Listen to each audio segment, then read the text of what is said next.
साथियों नमस्कार। आज के इस वीडियो में हम सीखेंगे कि चेलो ऐप के माध्यम से गणना का कार्य कैसे करेंगे।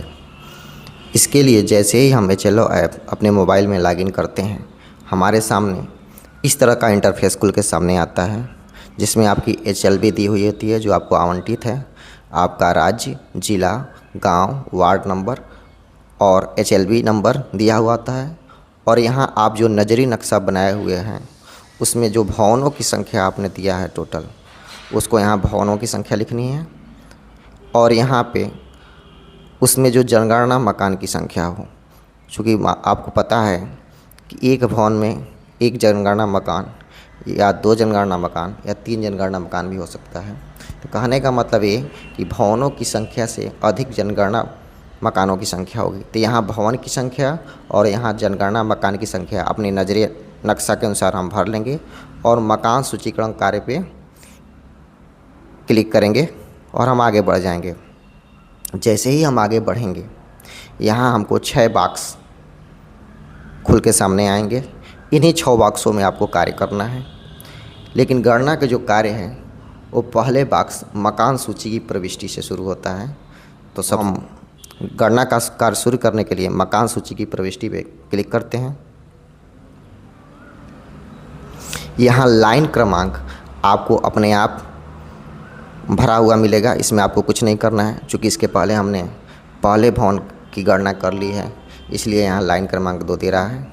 यहाँ अब हमको दूसरा है भवन नंबर, जो आपने नजरी नक्शा में भवन नंबर दिया हुआ है उसी को भरना है। चूँकि इसके पहले हमने एक मकान का कर लिया तो भवन नंबर 1।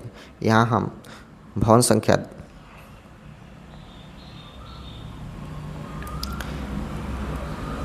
हम ऐसे भवन की गणना करेंगे जहाँ भवन 1 और जनगणना मकान 1 होगा। उसके बारे में आज हम यहाँ चर्चा कर रहे हैं। तो यहाँ भवन संख्या हम जो नजरी नक्शा के अनुसार जो हमने भवन संख्या दिया है उसको भर लेते हैं 2। उसके बाद दोहराएं का ऑप्शन आता है, इस पर हम क्लिक नहीं करेंगे, क्योंकि जब एक ही भवन में 2 जनगणना मकान होता है तो पहले जनगणना मकान की प्रक्रिया पूरी करने के बाद जब दूसरा जनगणना मकान का काम उसी भवन में पूरा शुरू करना होता है, तब दोहराए बटन पर क्लिक करते हैं। इस तरह से वही भवन संख्या दोबारा आ जाता है। तो यहाँ हम क्लिक नहीं करेंगे, हम न्यू बटन पे क्लिक न्यू का जो ऑप्शन, नया का जो ऑप्शन है, इस पर क्लिक करेंगे। जैसे इस पर क्लिक करेंगे, हमारा जनगणना मकान नंबर अपने आप जनरेट हो जाएगा, 4 अंकों में अपने आप जनरेट हो जाएगा। इसको आपको नहीं भरना है, यह अपने आप जनरेट होगा। उसके बाद अगले ऑप्शन पे क्लिक करते हैं। जैसे ही आगे बढ़ते हैं, यहाँ पे SCID संदर्भ संख्या आपसे मांगा जाता है कि अगर कोई परिवार अपना स्व जनगणना पूरी कर ली है, यानी अपनी जनगणना खुद की है, तो उसकी एक ID मिली होगी SCID। अगर वो देता है और उनके पास है तो यहाँ हाँ पे क्लिक करेंगे, और अगर उन्होंने अपने परिवार की गणना नहीं की है तो नहीं पे क्लिक करते हैं। अगर उन्होंने हाँ पे की है तो हाँ पे क्लिक करेंगे और पूरा वो SCID जैसे ही भरेंगे हम, पूरा डिटेल उनका आ जाएगा। तो यहाँ हमको पूरा डिटेल आ जाएगा और यहाँ हमको उससे हम लोग मिलान कर लेंगे और उसके बाद से उसकी प्रक्रिया हम कंप्लीट कर लेंगे। अगर उसने नहीं की है तो नहीं बटन पे क्लिक करते हैं। उसके बाद हमारे सामने चौथा ऑप्शन खुल के आता है कि जनगणना मकान के फर्श में प्रयुक्त प्रमुख सामग्री। जो जनगणना मकान है उसका फर्श किस सामग्री से बना है। तो इसमें बहुत सारे ऑप्शन आपके सामने खुल के आते हैं, मिट्टी, लकड़ी, बाँस, पक्की ईंट, पत्थर, सीमेंट, टाइल्स या कोई अन्य। अब आपके सामने जो ऑप्शन दिखेगा उस पर आप क्लिक कर लेंगे। क्योंकि हम जिस जनगणना मकान में गए हैं उसका जो फर्श है उस पर टाइल्स लगा हुआ है, उसको हम टाइल्स पे क्लिक करते हैं।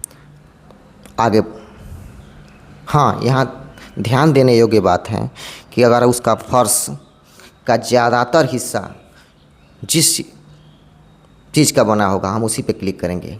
अगर उसका 3 हिस्सा टाइल्स लगा हुआ है और 1 हिस्सा सीमेंटेड है तो हम टाइल्स पे क्लिक करेंगे। अगर 3 हिस्सा सीमेंटेड है और 1 हिस्सा टाइल्स लगा हुआ है तो हम सीमेंट पे क्लिक करेंगे। यानी जो अधिकतम मकान जिस चीज़ से कवर अप हुआ है हम उसी पे क्लिक करेंगे। उसके बाद अगला ऑप्शन पे क्लिक करते हैं।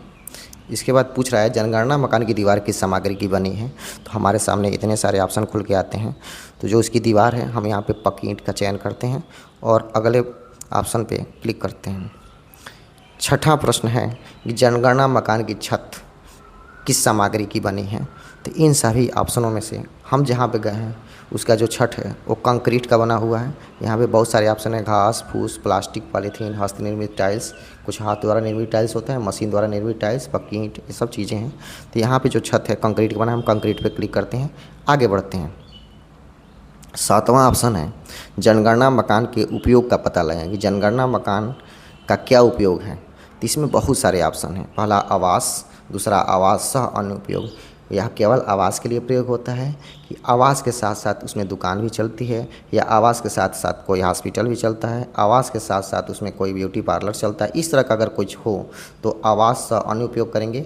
या कोई उसमें केवल आवास का, अगर कोई परिवार केवल निवास करता है तो उसके लिए हम आवास पे क्लिक करेंगे। यहाँ हम आवास पे क्लिक करते हैं। उसके बाद अगर नीचे देखते हैं, इसको जब से ऊपर स्लाइड करते हैं, एक ऑप्शन आता है लाभ का संस्थागत। संस्थागत का ऑप्शन यहाँ ओपन नहीं होता है। जब आवास अनुपयोग पर क्लिक करते हैं तो ये ऑप्शन खुलता है, अन्यथा लाख का ऑप्शन रहता है। अगर आवासीय घर के साथ साथ हो सकता हो कि यह बंद हो तो लाख वाली स्थिति में लाख पे क्लिक करेंगे। चूँकि यहाँ पे परिवार रह रहा है तो हम लाख पे क्लिक नहीं करेंगे, अगले वाले ऑप्शन पे क्लिक करते हैं। आठवां जो प्रश्न है जनगणना मकान की स्थिति। जनगणना मकान की स्थिति अच्छी है तो अच्छी पे क्लिक करते हैं और अगले वाले ऑप्शन पे क्लिक करते हैं। इसके बाद नौवां प्रश्न आता है। नौवां प्रश्न में परिवार का जो क्रमांक है वो अपने आप जनरेट हो जाता है, उसमें आपको कुछ करने की ज़रूरत नहीं है। 10वां प्रश्न दिया है इस परिवार में रहने वाले लोगों की संख्या कितनी है। तो इस परिवार में कल 6 लोग रहते हैं तो हम यहाँ पे 6 फिल कर देते हैं। उसके बाद 11वां प्रश्न है परिवार के मुखिया का नाम। तो परिवार के मुखिया का नाम यहाँ आपको हिंदी वर्जन है तो हिंदी में आपको दर्ज करना पड़ेगा। परिवार के मुखिया का नाम रमापति है।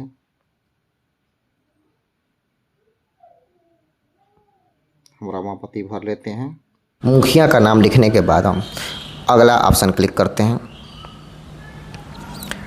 परिवार के मुखिया से संबंधित विवरण। अब यहाँ पे 12वां ऑप्शन है कि जो मुखिया है उसका वो लिंग क्या है, पुरुष है, महिला है या ट्रांसजेंडर है। तो यहाँ पे रमापति पुरुष हैं, क्लिक करते हैं। 13वां ऑप्शन है कि जो मुखिया है उनकी जात क्या है, अनुसूचित जात, अनुसूचित जनजाति या अन्य। अगर वो SC हैं कि ST हैं या इसके अलावा किसी जात से हैं तो उनको अन्य में आप डालेंगे। यहाँ से आप 3 ऑप्शन खुल के आता है। तो यहाँ से आप अनुसूचित जात, अनुसूचित जनजाति अगर पहले से पता हो ठीक है, अन्यथा यहाँ से क्लिक करके आप PDF डाउनलोड कर सकते हैं। वहाँ से आप पता कर सकते हैं कि कौन सी जाति SC में है, कौन सी ST में है। तो जहाँ पे हम गए हैं वह इन दोनों में से नहीं आते हैं तो हम अन्य पर क्लिक करते हैं, आगे बढ़ते हैं।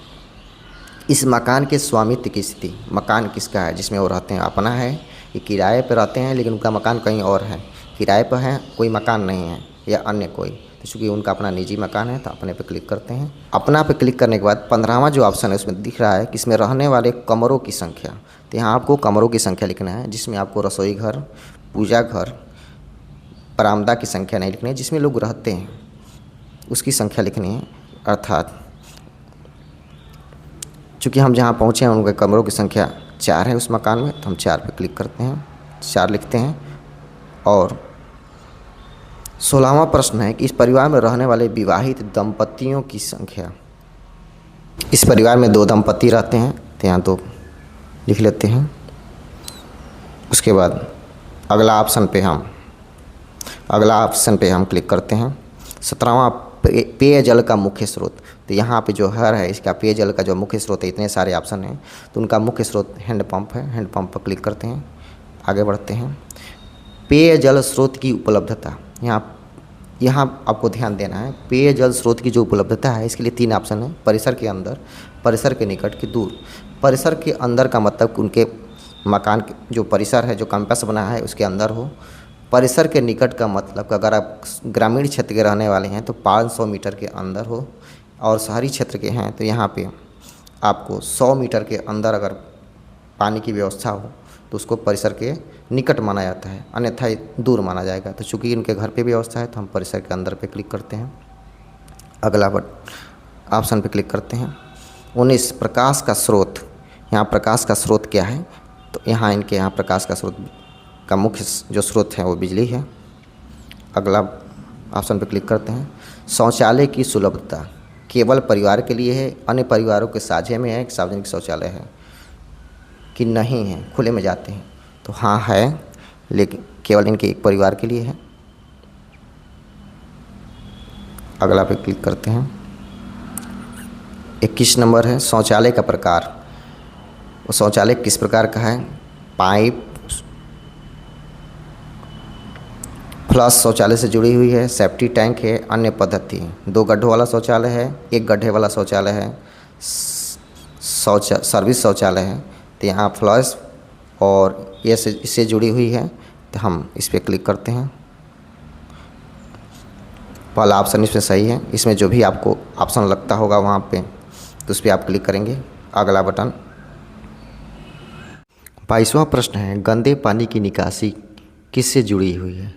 तो हम जहाँ गए हैं तो वहाँ गंदे पानी की जो निकासी है खुली नाली से होती है, ढकी हुई नहीं है। तो यहाँ पे 3 ऑप्शन है, तो हम खुली नाली पे क्लिक करते हैं और अगले वाले ऑप्शन पे क्लिक करते हैं। 23वां प्रश्न है परिसर के अंदर स्नान सुविधा की उपलब्धता। घर के अंदर जो स्नान गृह है या बिना छत का अहाता है या स्नान गृह नहीं है। तो हम जहाँ पे गए हैं वहाँ पे स्नान गृह है, तो उस पर क्लिक करते हैं। अगला वाले ऑप्शन पे क्लिक करते हैं। 24वां प्रश्न है कि रसोई घर और एलपीजी पीएनजी गैस कनेक्शन की उपलब्धता। इसमें भी बहुत सारे ऑप्शन हैं। रसोई घर में खाना बनता है, घर के भीतर खाना बनता है, परंतु रसोई घर नहीं है। खुले में घर के बाहर खाना पकता है, और एक ऑप्शन है खाना नहीं पकाते हैं। तो इसमें रसोई घर के अंदर खाना पकता है, एलपीजी पे एलपीजी पीएनजी गैस उपलब्ध नहीं है। तो चूँकि हम जहाँ पे गए हैं उनके घर रसोई घर है और रसोई घर के अंदर एलपीजी के द्वार पर खाना बनता है, तो हम पहले वाले ऑप्शन पे क्लिक करते हैं। पुनः अगला बटन क्लिक करते हैं। 25वां प्रश्न है खाना पकाने के लिए प्रयुक्त मुख्य ईंधन। मुख्य ईंधन क्या है? तो आज 25वां प्रश्न है कि खाना पकाने के लिए प्रयुक्त मुख्य ईंधन। तो यहाँ पे मुख्य ईंधनों के लिए बहुत सारे ऑप्शन हैं। तो जहाँ हम गए हैं तो वहाँ के मुख्य ईंधन जो है एलपीजी है। आप चाहें तो लकड़ी, उपला, बिजली, गोबर, गैस, सौर ऊर्जा कोई ऑप्शन क्लिक कर सकते हैं। हम एलपीजी पे क्लिक करते हैं। पुनः अगला वाले ऑप्शन पे क्लिक करते हैं। 26वां ऑप्शन है रेडियो ऑब्लिक ट्रांजिस्टर, यानी उनके घर इसमें से कौन सी व्यवस्था है? 4 ऑप्शन है। कुछ भी नहीं है कि परंपरागत रेडियो है, मोबाइल या स्मार्टफोन है, कोई और उपकरण है। तो इनके यहाँ मोबाइल है, तो उस पर क्लिक करते हैं। अगले वाले ऑप्शन पे क्लिक करते हैं। टेलीविज़न के बारे में ऑप्शन दिया है। 27वां प्रश्न है कि दूरदर्शन मुफ्त डिश से होता है या डीटीएच द्वारा होता है, केबल कनेक्शन द्वारा या नहीं है। तो यहाँ जो टेलीविज़न की सुविधा है मुफ्त डिश द्वारा होता है, तो पहले वाले ऑप्शन पर क्लिक करते हैं। अगला वाले ऑप्शन पर क्लिक करते हैं। 28वां प्रश्न है इंटरनेट की सुविधा लैपटॉप कंप्यूटर में है कि मोबाइल या स्मार्टफोन में है या किसी अन्य उपकरण में या नहीं है। तो यहाँ इनके पास मोबाइल और स्मार्टफोन है, इस पर क्लिक करते हैं। 29वां प्रश्न है कि लैपटॉप ऑब्लिक कंप्यूटर है या नहीं है। तो इनके यहाँ लैपटॉप या कंप्यूटर कुछ भी नहीं है, तो नहीं पर क्लिक करते हैं और पुनः अगला वाले ऑप्शन पे क्लिक करते हैं। 30वां प्रश्न है टेलीफोन और मोबाइल ऑब्लिक स्मार्टफोन है कि नहीं है। अगर है तो लैंडलाइन से है या स्मार्टफोन है। तो हम जहाँ पे हैं वहाँ पे स्मार्टफोन इनके पास उपलब्ध है, लैंडलाइन नहीं है, तो इस पर क्लिक करते हैं और अगले वाले ऑप्शन पे क्लिक करते हैं। 31वां प्रश्न है साइकिल और स्कूटर, मोटरसाइकिल और मोपेड, इसमें से कौन सा वाहन की सुविधा उनके पास है? साइकिल स्कूटर है कि दोनों है कि नहीं है। तो इनके पास साइकिल नहीं है, स्कूटर और मोटरसाइकिल है। इस वाले ऑप्शन पे हम क्लिक करते हैं।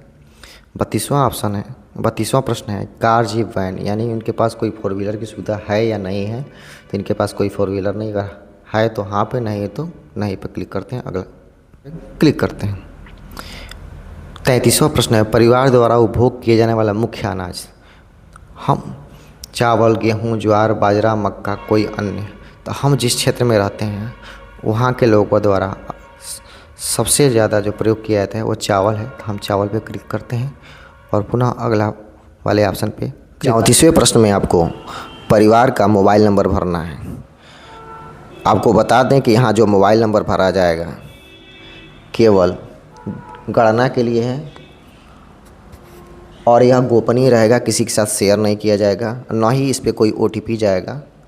यह सिर्फ और सिर्फ गणना के पर्पज़ से। यहाँ जो मोबाइल नंबर होगा वह मुखिया का भी हो सकता है या परिवार के किसी सदस्य का हो सकता है। तो यहाँ पे हम मोबाइल नंबर कोई दर्ज कर लेते हैं 10 अंकों का, और जब उसके बाद यहाँ पे हम सबमिट करें पे क्लिक करते हैं। जैसे क्लिक करते हैं सारा ऑप्शन हमारे सामने एक बार पुनः शो करने लगता है। तो यहाँ से एक बार हम क्या करते हैं कि सभी ऑप्शनों को चेक कर लेते हैं, और मिलाने के बाद जब से लगता है कि सारा ऑप्शन सही भरा गया, इसमें कोई त्रुटि नहीं है, उसके बाद हम पुष्टि करें पे क्लिक करते हैं। इस प्रकार हमारा जो डाटा है कंप्लीट हो जाता है। अब आप देख रहे हैं कि लाइन क्रमांक 3 यानी कि अगला जो भवन नंबर है उसको भरने के लिए हमारा अब ऑप्शन खुल गया है। अगर आप इसको चेक करना चाहते हैं कि हमने जो भरा है वो कंप्लीट हो गया है कि नहीं, तो इसके लिए आप बैक जाएंगे और यहाँ जो एक ऑप्शन है सारांश देखें, इस बॉक्स पे जब क्लिक करेंगे तो आपको यहाँ पे 2 मकान खुल के आएगा। हमने आपसे बताया था कि पहले हमने एक मकान की गणना पूरी कर ली थी। दूसरा जो मकान है आप देखेंगे यहाँ जनगणना मकान नंबर 2, भवन नंबर 2, मुखिया का नाम रमापति, और यहाँ से चाहें तो आप क्लिक करके पूरा डिटेल देख सकते हैं कि जो कुछ भरा गया है देख सकते हैं। इस प्रकार हमने एक भवन और एक परिवार के गणना का कार्य पूरा किया। हम अगले वीडियो में देखेंगे एक भवन और 2 परिवार की गणना कैसे करेंगे। हमें लगता है कि ये वीडियो आपके लिए बहुत ही हेल्पफुल होगी। अगर ये वीडियो अच्छी लगे तो इसको लाइक करें, शेयर करें और सब्सक्राइब करें। धन्यवाद।